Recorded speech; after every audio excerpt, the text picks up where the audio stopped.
Hi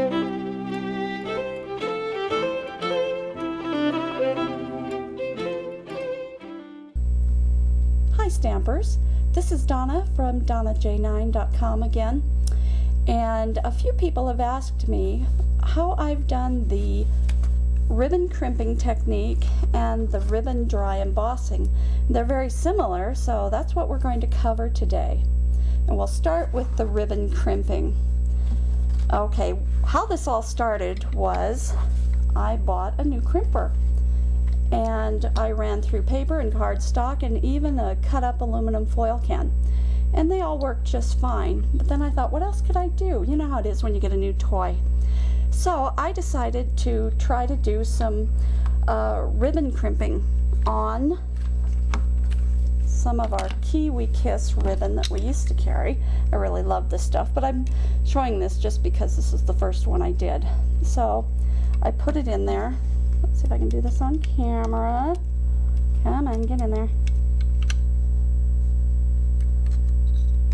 Okay. Now whenever I do any crimping, I kind of keep my thumb up there so the ribbon doesn't wander all over. And I thought it came out kind of pretty, but then I noticed it just smooths out so easily too.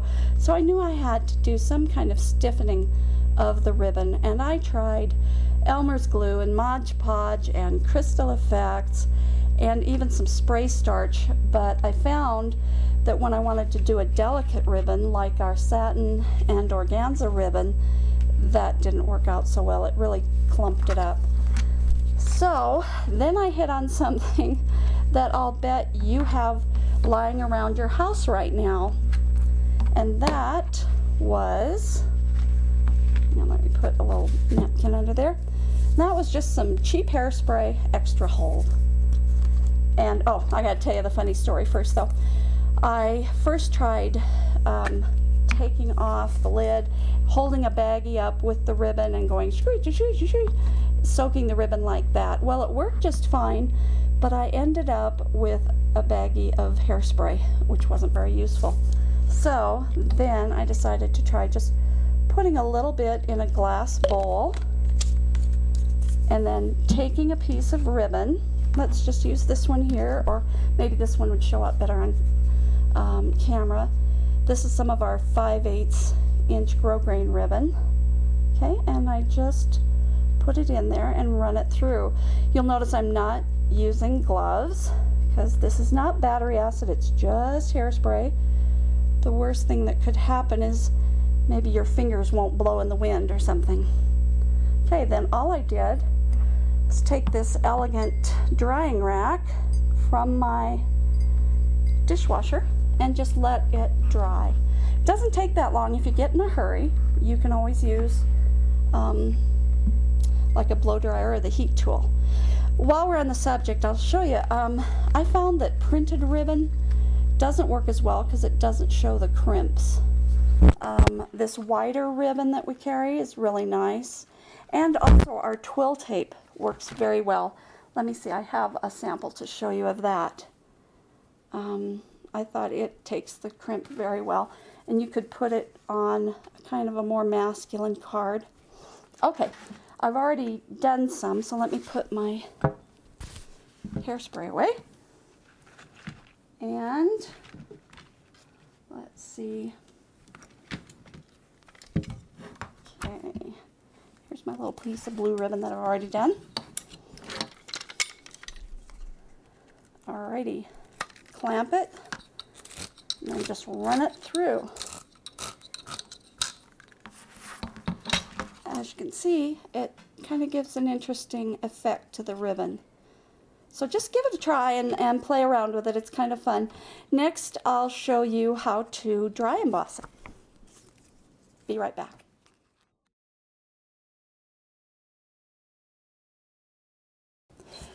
Hi again. I've set up my Big Shot, and I want to show you how to do the embossing. Now, to treat this twill tape, I did the same thing as at the first part. I just soaked it in hairspray and let it dry.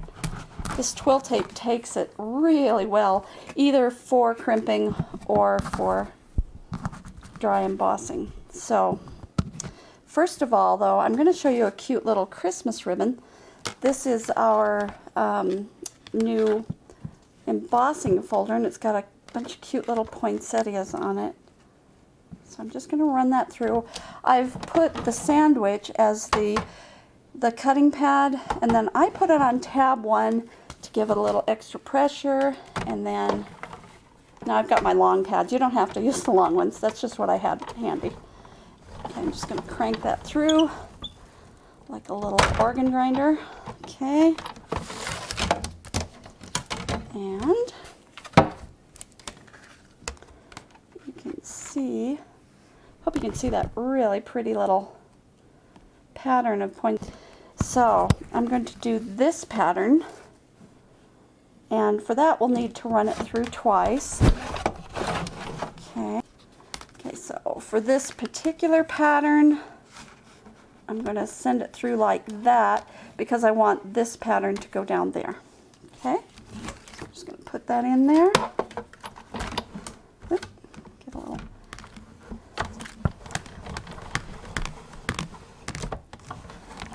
Move it back. All right, and when I open it up,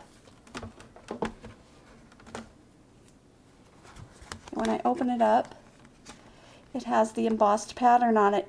Now for the lower one, I'm going to take and I'm just going to put it, I'm going to line it up really carefully so that I don't squish out. You don't want to squish out the one you just did. So I'm going to do that. Kind of center it a little more. Okay. Then I'm going to turn the folder this way. Okay. Okay. Alrighty. And I'm just going to crank that through again.